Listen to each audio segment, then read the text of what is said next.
Hello, this is the Phase A Hydration Monitoring Wristband for the Capstone 1. This group is composed by Fabiola Pons, Jose Martinez, Gabriela Lugo, and the engineer Alex Vélez.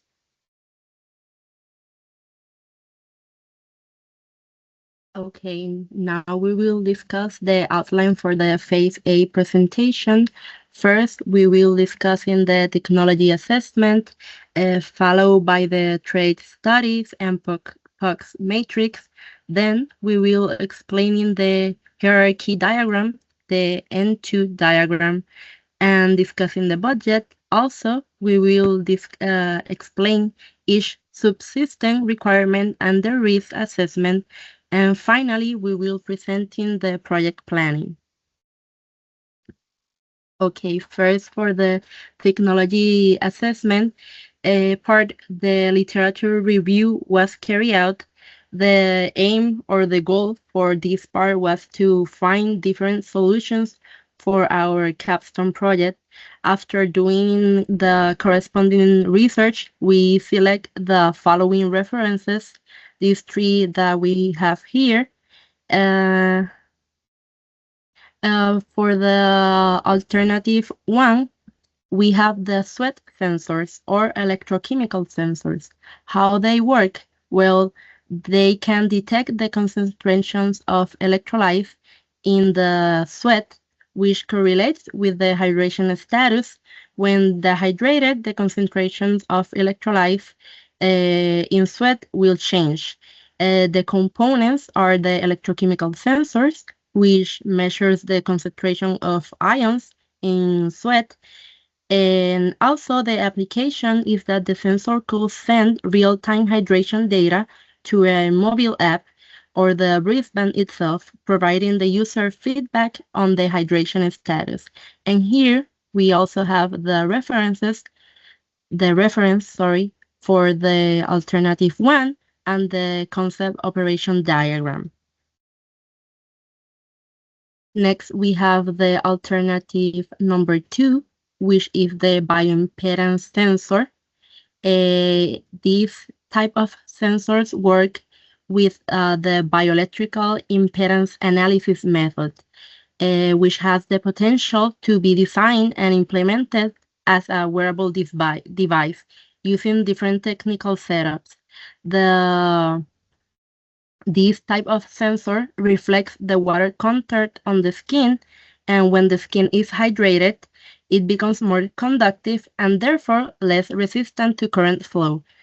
And the component for these sensors is the skin electrodes, which use to apply AC signal to measure skin impedance. And the application is that the wristband can use data for from bioimpedance to estimate the user's overall hydration status. We also have the reference here and the concept of operation diagram. And then finally, we have the alternative number 3, which is the skin temperature sensors or the indirect measurement. This type of sensor works when using the hydration when hydration affects the body ability to regulate temperature. Dehydration can cause an increase in skin temperature because the body has less fluid for cooling through sweat. A temperature sensor on the wristband can help detect changes and that might indicate dehydration. The component for these sensors are the thermistor, that it is used to monitor skin temperature continuously, and the skin temperature algorithm used to determine if a rise in temperature indicates potential dehydration. And finally, the application corresponds to the skin temperature rises above a certain threshold. It could prompt a hydration alert, sending a signal to the wristband or the app. We also have the reference for this alternative and the concept of operation diagram. We want to say that the alternative one is the one we favor as a solution to the problem proposed in the capstone project. which in this case was how to detect hydration levels using the sensors in the wristband. Now, Gabriela is going to be explaining the trade study for each alternative. As Fabiola mentioned, now we have the trait study, and as the alternative one, we have the sweat sensors. And their relation with MOP is that the electrochemical sensors effectively met functional and environmental MOPs by tracking hydration and providing real-time feedback.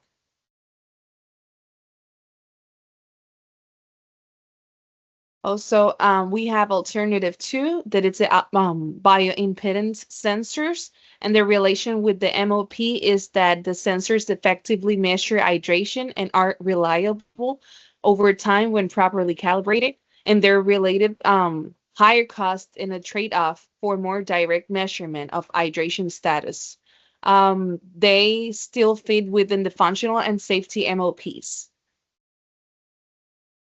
Alternative three, we have the skin temperature sensors, also known as an indirect measurement. And the relation with the MOP is that while skin temperature sensors are reliable for tracking trends in temperatures, their ability to monitor hydration levels directly is less precise compared to the electrochemical and bio-independent sensors. Now you're gonna have Jose. It's gonna talk about the pot matrix. As Gabriela mentioned, I'm going to talk about a Q matrix for hydration monitoring wristband for the three alternatives, which are the sweat sensors, the bioimpedance sensors, and the skin temperature sensors. With the criteria, we have the cost, reliability, safety, comfort, and for the baseline is the hydration monitoring wristband. For the weighting, we gave each value from 0 to 100. For the cost was 10, the sweat sensors. The value 1 equals means that it's better, the 0 means equals, and the -1 means that it's like a minus 1, not bad enough, but not better than the previous one.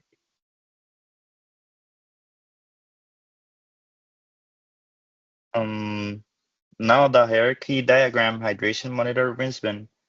We have the subsystems, which are the biomedical engineering, software engineering, and electrical engineering. With the biomedical engineering divided into another subsystem, which is the sweat sensing subsystem, the software engineering, the data processing and analytics, and the electrical engineering, the power supply and energy management. Okay, now for the N2 diagram or the interfaces diagram of the project.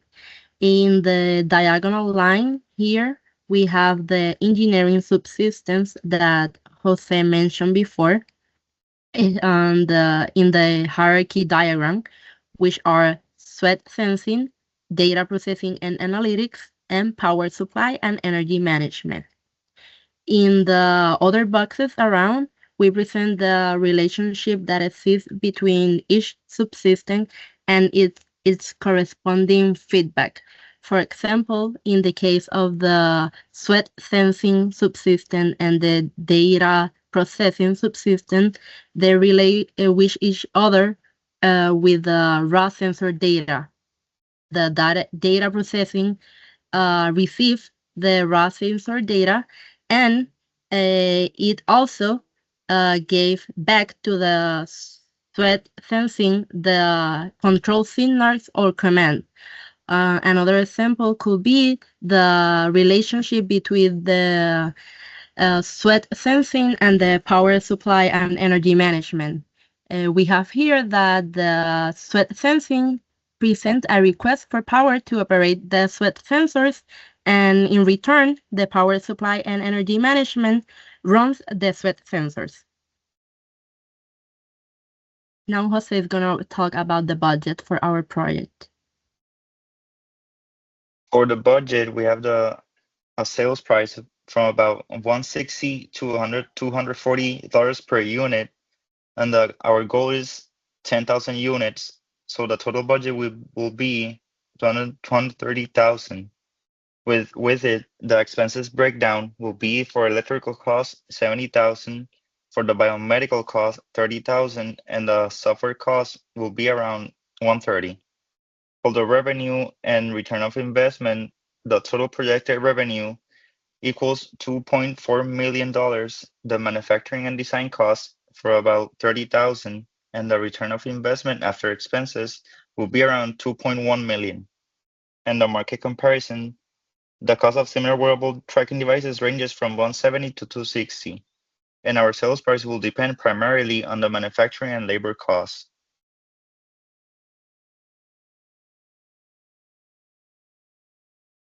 And now for the subsystems requirements for the sweat sensing, the safety requirements will be compliance with the FDA regulations for health devices, adherence to data privacy standards, and the functional environmental.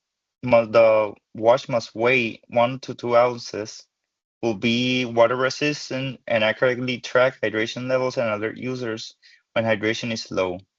The reliability must be able to withstand daily use over time and accurate sensing across the various environmental conditions.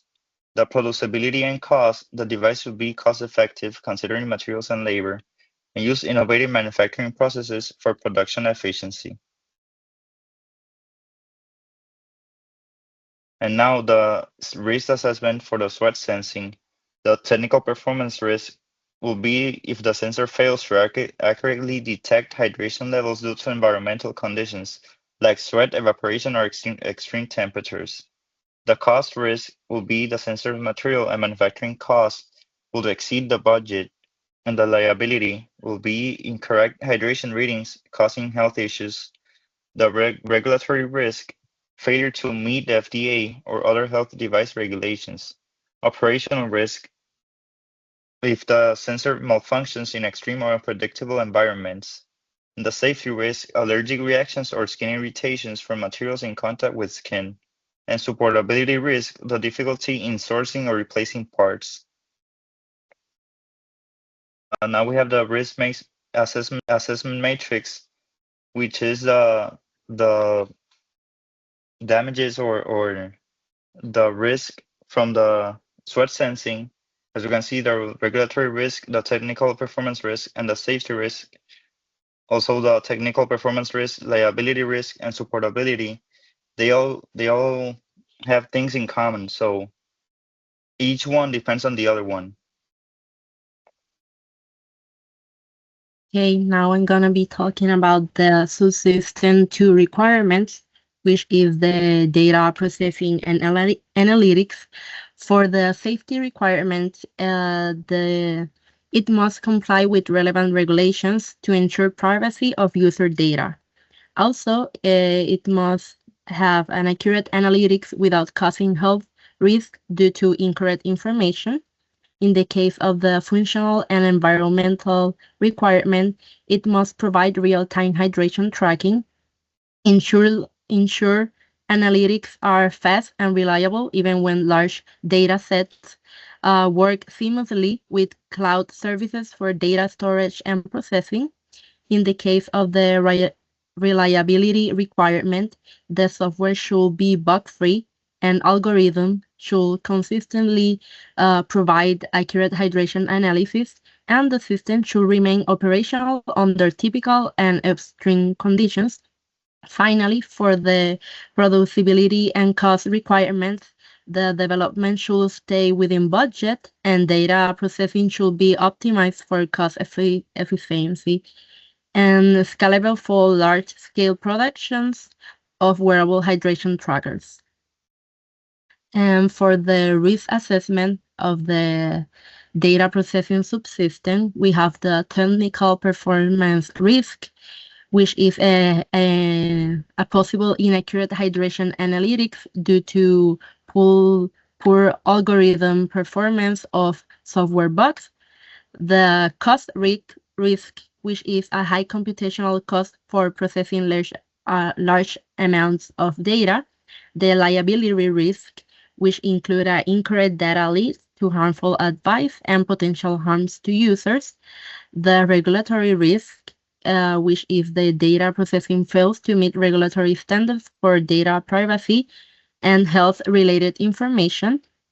The operational risk, in which the server downtime or malfunctioning algorithm disrupt real-time analytics, and the safety risk, where the users rely on a faulty data causing dehydration or overhydration, and finally the supportability risk, which include difficulty maintaining or updating the software system.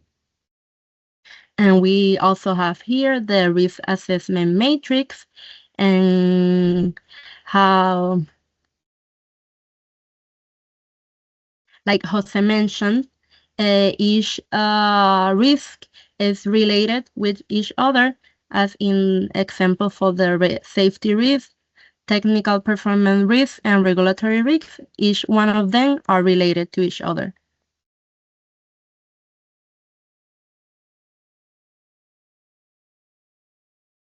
Micrófono.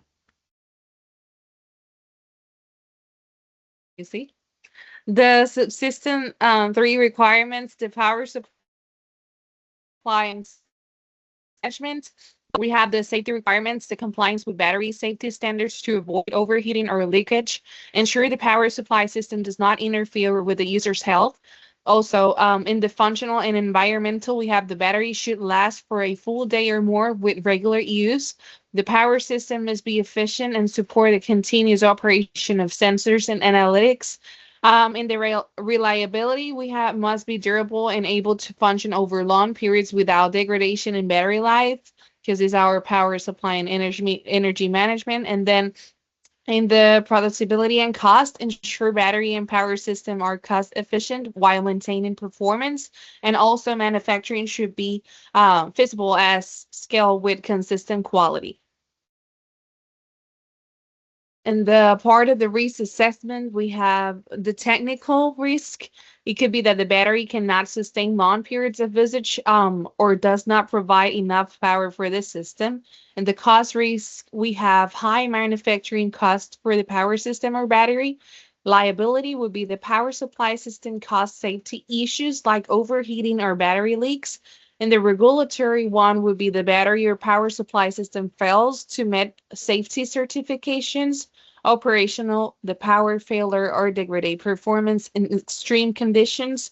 This safety would be battery issues lead to fire or electrical hazards. And also the supportability risk will be difficulty replacing or servicing the battery.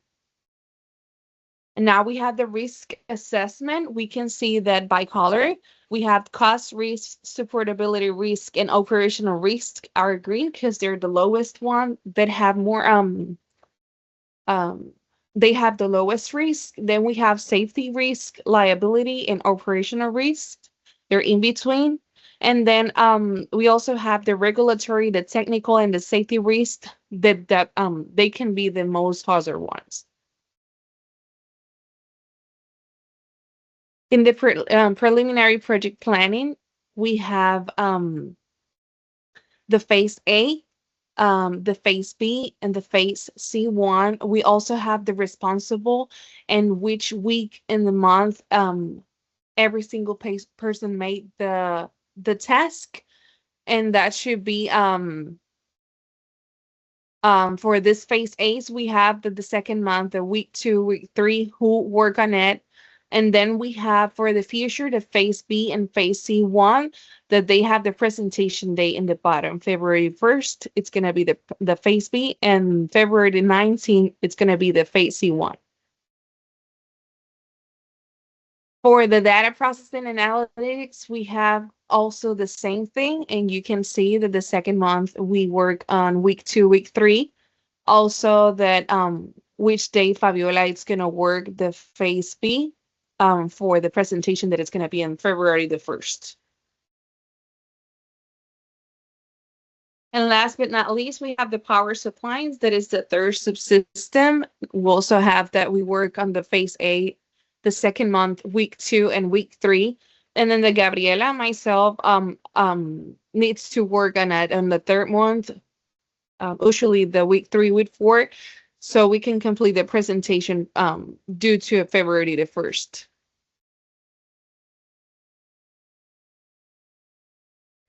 So in conclusion, after realizing the trade study, we have three alternatives, which was the sweat sensors, the bioimpedance sensors, and skin temperature sensors, each of them revealing advantages and challenges for each one. The electrochemical sensors provide an effective, low-cost solution for real-time hydration tracking, meeting most functional environmental requirements, though they may require recalibration over time. For the bioimpedance sensors, offer more directly hydration measurements with higher accuracy, but come at a higher cost and require careful calibration for optimal performance. The skin temperature sensors, while affordable and easy to produce, are less precise in tracking hydration, making them less reliable for continuous monitoring. Considering our project budget, which includes electrical, biomedical and software costs, electrochemical sensors provide a best balance of cost effectiveness and functionality. However, advancements in bioimpedance sensors design could improve their affordability and reliability for future versions. The project's financial projections show strong potential for revenue, which with a return of investment of 2.1 million after expenses. Key risks include technical performance, cost, and regulatory challenges, but these can be mitigated with careful planning and design refinement. Ultimately, the choice of technology will depend on prioritizing cost versus accuracy, with electrochemical sensors emerging as the most feasible option for initial development and mass production.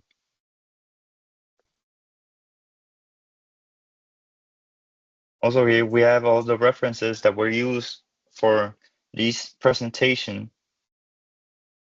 And that will be all for the phase A, the hydration monitoring wristband.